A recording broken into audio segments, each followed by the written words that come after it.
My dear NEET students, in this class, let us concentrate on the chapter Biology in Human Welfare.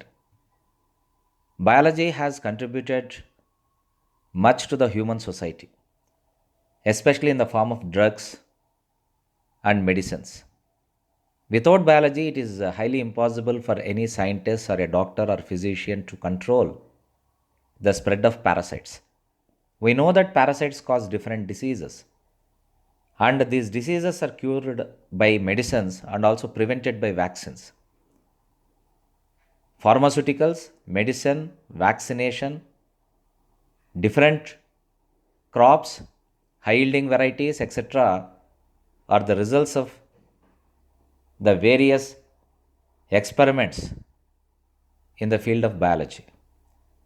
So, in this class, let us try to learn the different types of parasites and the contribution of Dr.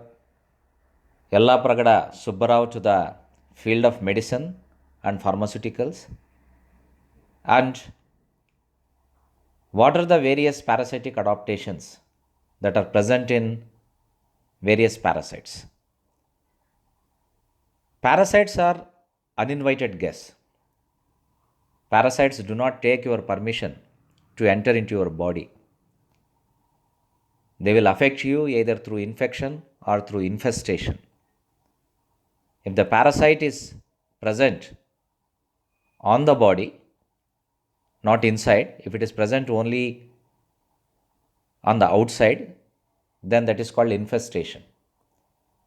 And if the parasite enters into the body of a victim or host, and if it runs havoc there, then that process is called infection. So, whatever may be, whether they cause infestation or infection, they are undoubtedly uninvited guests. And they cause silent epidemics. And in this era of pandemic, corona pandemic, you may be feeling the intensity of this silent destructive nature of parasites. And one third of all animal species are estimated to be parasites. And these parasites are represented by almost all phyla of animal kingdom except certain phyla like coelenterate and echinodermata. And these are professional dinner guests. They rob your dinner, they steal your lunch, and they licks your joints and bites your heart, and they cause so many diseases. And they pose or they throw undiagnosed health challenges. And more than 130 parasites are known to cause different diseases in human being. And of course, there are many parasites that cause diseases in animals because, especially in cattle, birds of poultry industry, they die because of these parasitic infestations and infections. And they disturb immunological systems and immunological rhythms. And of course, many scientists struggled a lot to develop certain remedies to the diseases. And Dr. Yallapragada Subbarao is one of the renowned scientists in such efforts. And Dr. Yallapragada Subbarao is known as Wonder Man of Miracle Drugs and has invented, has designed, has discovered many medicines. And he is the greatest Indian biochemist. And his native place is Bhimavaram in West Godavari. And why he was motivated to work in the field of biochemistry? What stimulated him to invent so many medicines? What would be the proper impetus for his hard work? Means, younger brother of Dr. Yallapragada Subbarao died because of tropical sprue. This, in fact, agitated the psyche of Yallapragada Subbarao. This prompted him to do much research in the field of medicines, and the result is a series of medicines. Later, Dr. Yallapragada Subbarao joined Harvard School of Tropical Medicine, and he joined as the director of Laderle Research Laboratory, presently known as Pfizer. And here is the long list of his discoveries, contributions. He discovered ATP, phosphocreatine, folic acid, and this folic acid is used in the treatment of tropical sprue, because of which the younger brother of Yallapragada Subbarao died. Methotrexate, this is a anti-cancer drug. Methotrexate is anti-cancer drug. And of course, it is also used in rheumatoid arthritis and psoriasis. Psoriasis is a skin disorder. And another important contribution to the field of medicine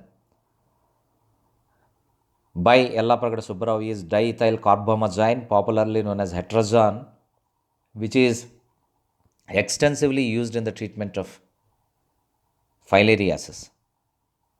Eryomycin, this is world's first tetracycline antibiotic. Isonicotinic acid hydrazide, and it is extensively used in the treatment of tuberculosis. So these are the various contributions of Yallapragada Subbarao. Now in this class, another aspect is parasitism, about which I dealt in detail in my previous videos. And let me have a very rapid look at the slides. What is parasitism? It is a relationship between parasite and the host. Parasite is the gainer and host is the loser. Parasite is on the profit side and host is on the loss side. And of course, depending on the area, depending on the location, the parasites are variously categorized into ectoparasites, endoparasites, cytozoic or intracellular parasites, histozoic or intercellular parasites, coelozoic parasites, hyperparasites. Of course, already I dealt all these aspects in my previous videos, and here Nosema notabilis, which is a nidosporan parasite, and it lives in Spirospora polymorpha that lives in the urinary bladder of toadfish. That means Nosema notabilis is a hyperparasite. There are monogenetic, digenetic, smart, obligatory, facultative parasites. And let me say the best example for smart parasite is HIV and also Plasmodium, which often change their antigen properties so that they can simply evade the immune system or immune response. And coming to the host, there are different types of hosts, namely primary, secondary, and reservoir, which were already discussed in my previous lessons. And coming to the vector, there are two types of vectors, namely mechanical vectors and biological vectors. And there are various types of parasitic adaptations, like the presence of anchoring organs, which are also called holdfast organs. The best example is Scolex in case of Taenia solium. Protective cuticle, normally it is present in the intestinal parasites in order to prevent the parasite from getting digested from the host enzymes. Anti-enzymes are secreted by parasites which nullify the effect of enzymes. And obligatory anaerobes, because some parasites live in the intestine where the possibility of getting oxygen is very remote.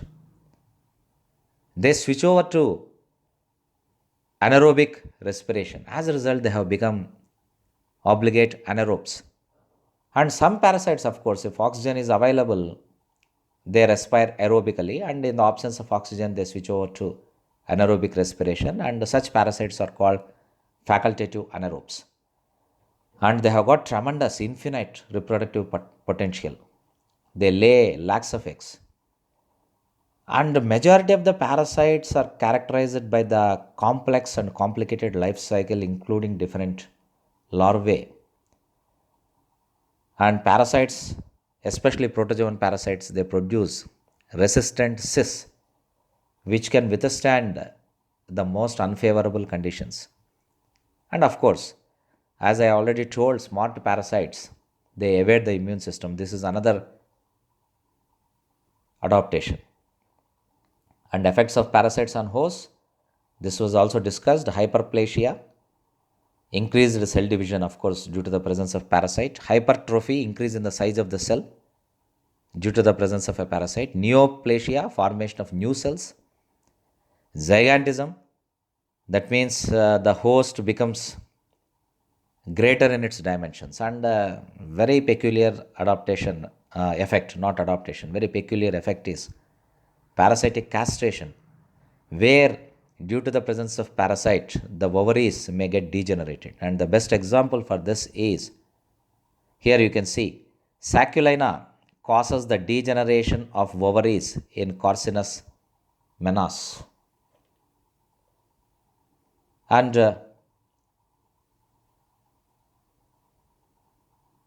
this is about